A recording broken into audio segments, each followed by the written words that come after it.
8 out of 10 Americans admit they've said, "I'm fine," when they were anything but. That's not politeness. That's survival. And survival comes with a cost you don't see until it's too late.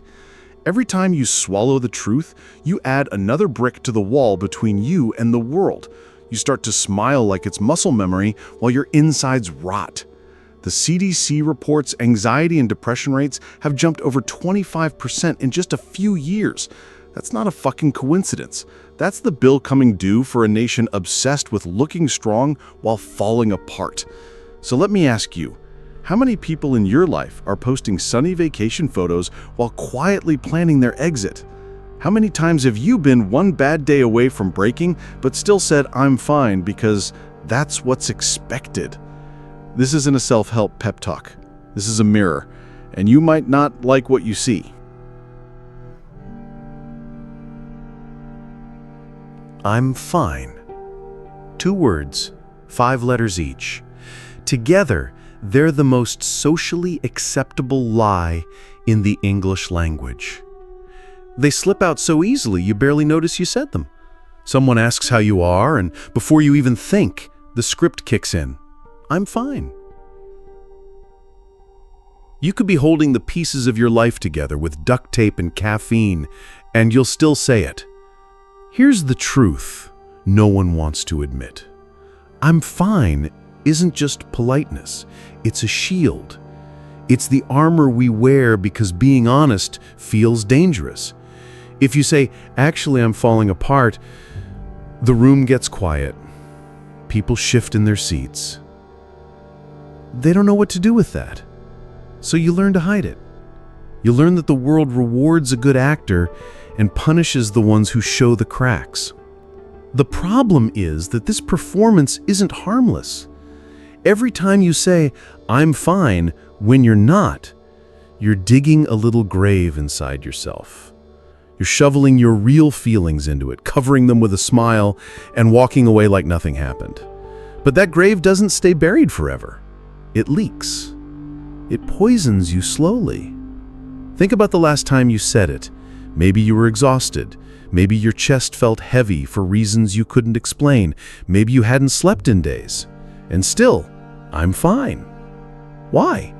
Because we've been taught that strength means silence. That keeping your shit together, no matter how much it's killing you, is admirable. You get praised for being so resilient, for always handling things so well. They don't realize they're congratulating you for slowly destroying yourself in private. There's a sick irony to it. We live in a country that romanticizes vulnerability in TED Talks and self-help books, but recoils from it in real life. Cry in a meeting, and you're unprofessional. Admit you're struggling, and suddenly you're unreliable. And so we master the art of emotional taxidermy, presenting the appearance of life, while everything real inside us is long gone. And here's where it gets worse. "I'm fine" doesn't just protect you. It protects everyone else from having to feel uncomfortable. It keeps conversations neat and shallow. It keeps the illusion alive that things are okay.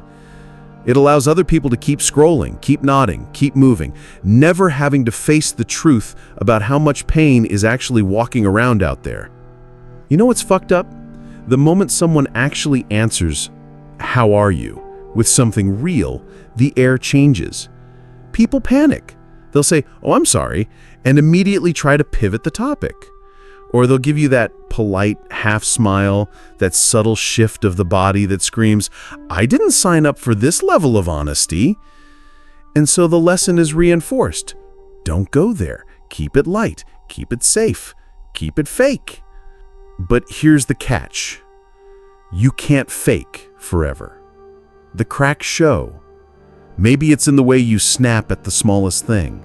Maybe it's how you zone out during conversations, or how you keep drinking more than you used to, or how you feel like you're watching your own life happen from somewhere far away. The body keeps score, the mind keeps score. And what about the people who really need you? When you keep saying, "I'm fine," you're teaching them to do the same. You're telling your kids, your friends, your partner that real feelings are a burden, and they should hide theirs too. We pass down this script like it's family tradition. The truth is, "I'm fine" is the easiest lie because it lets everyone off the hook. You don't have to explain yourself, and they don't have to care deeply. But every time you choose it, you reinforce a culture where pain has no place. And in that culture, people die quietly.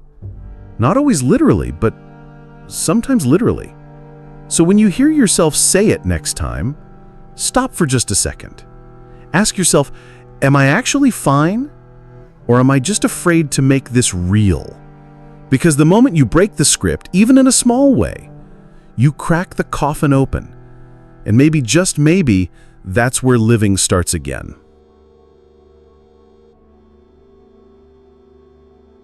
We don't say, "I'm fine," just because we're polite.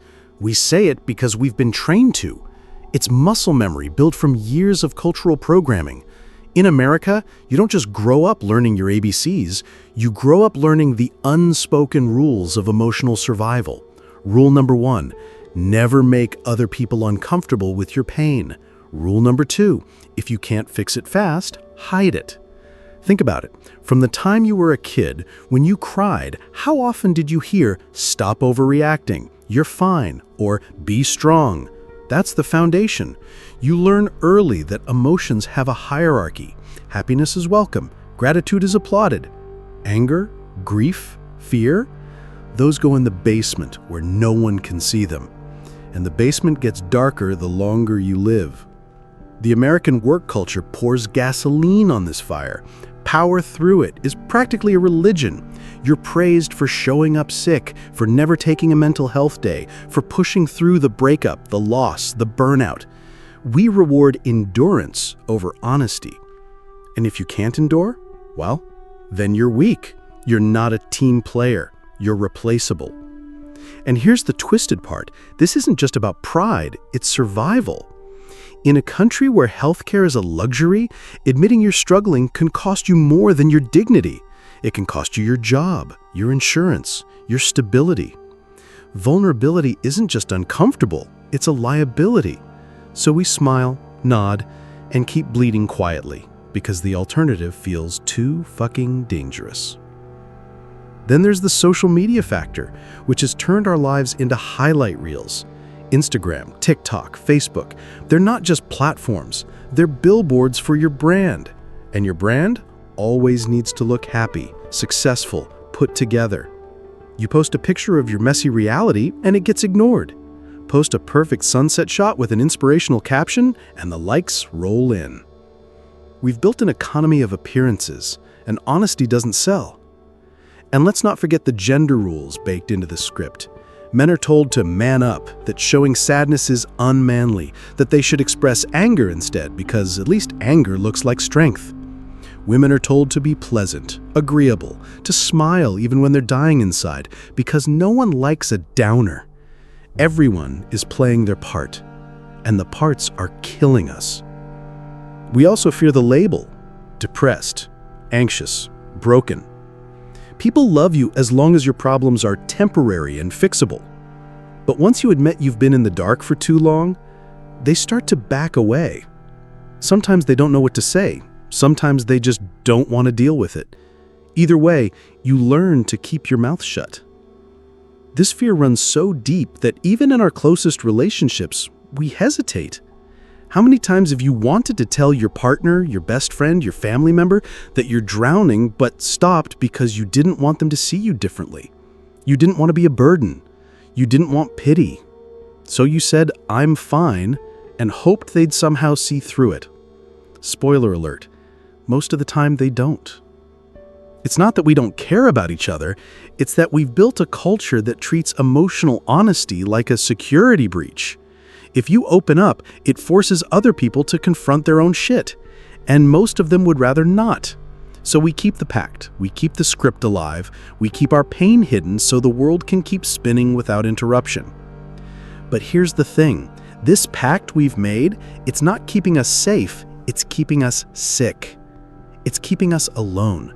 It's why so many people in this country feel like they're one bad day away from collapse, but have no one they can call at 2 a.m. without feeling guilty about it.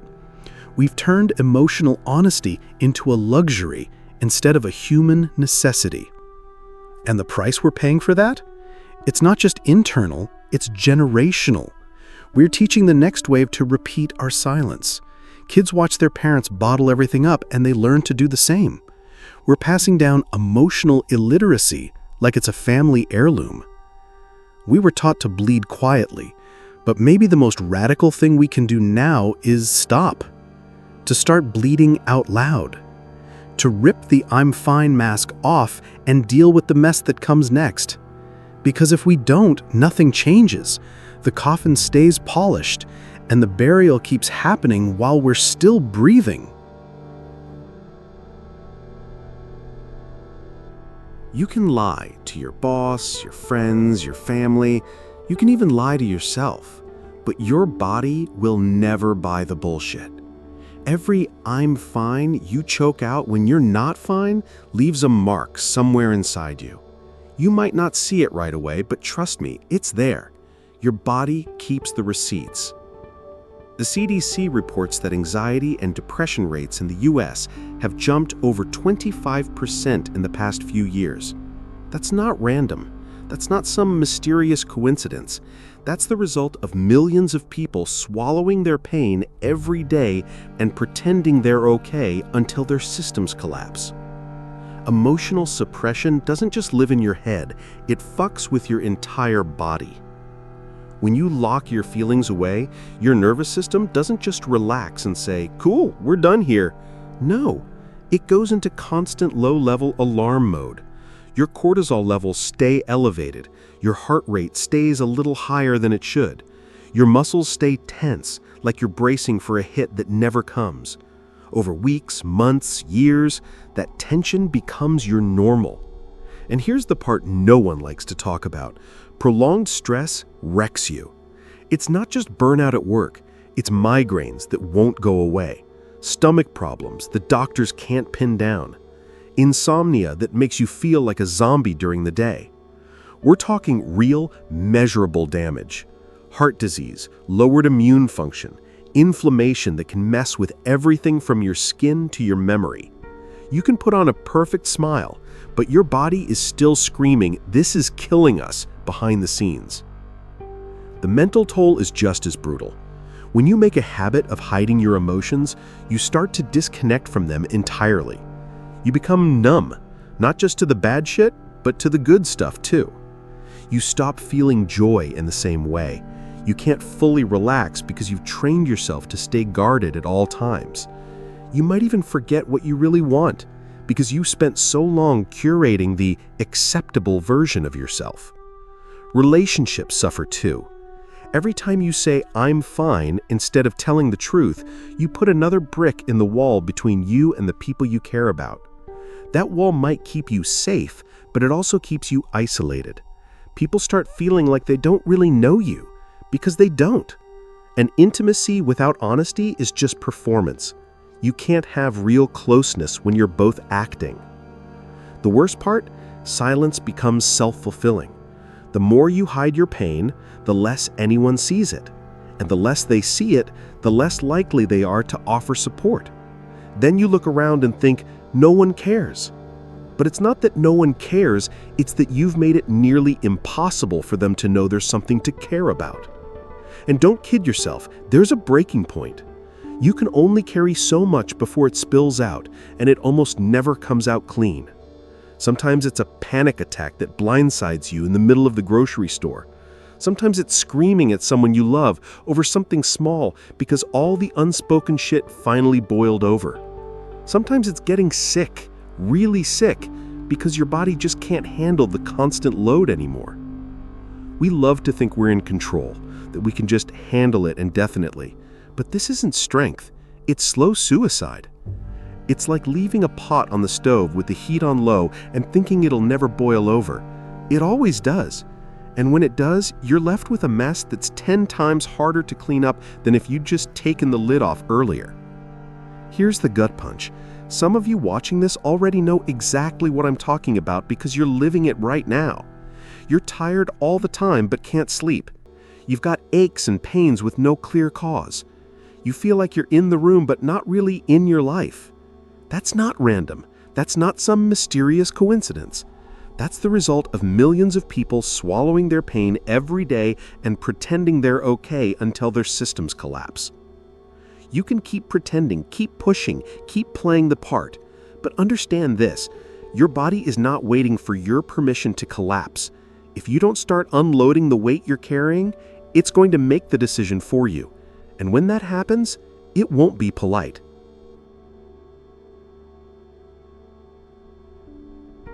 There's no sugarcoating this.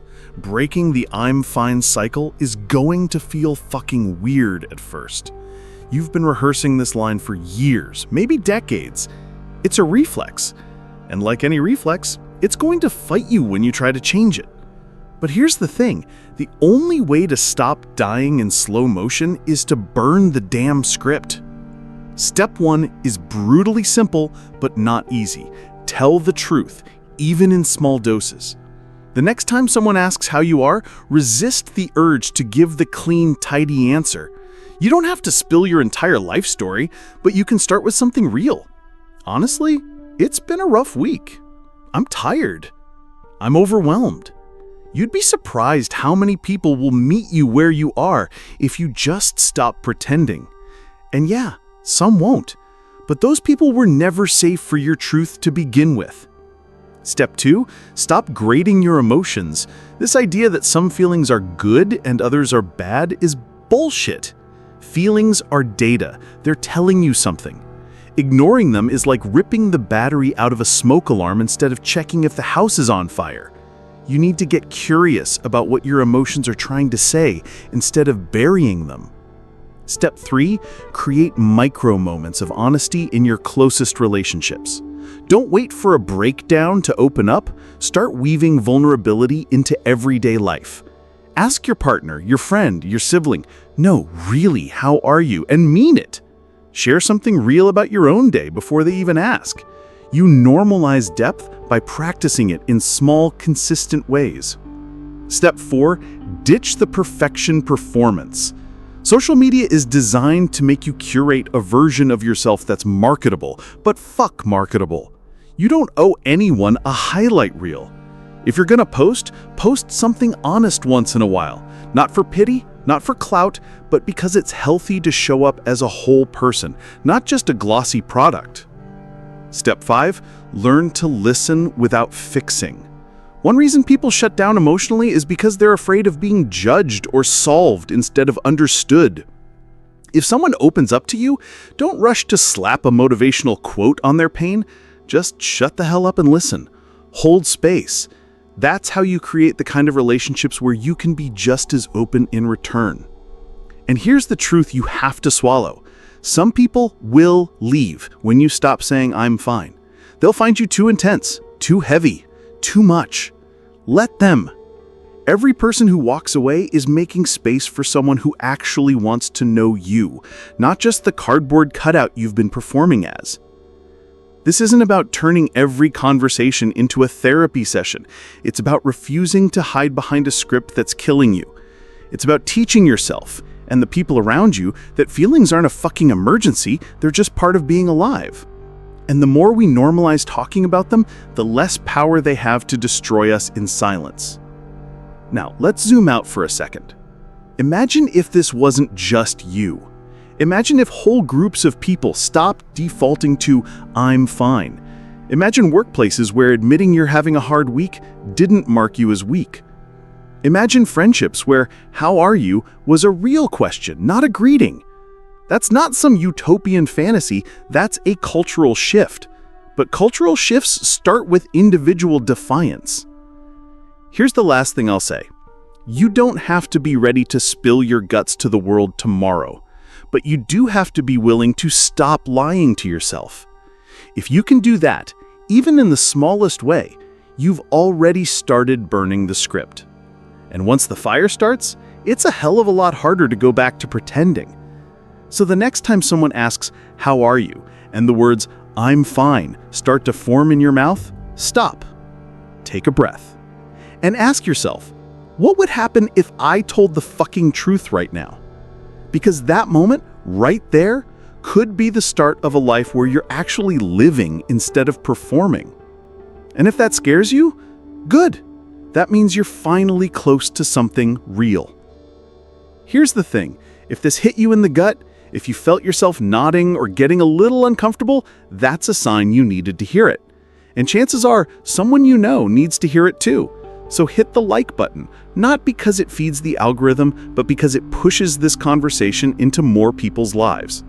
And if you want to be here for the next time we tear apart another one of these polite little lies we've all been living in, subscribe.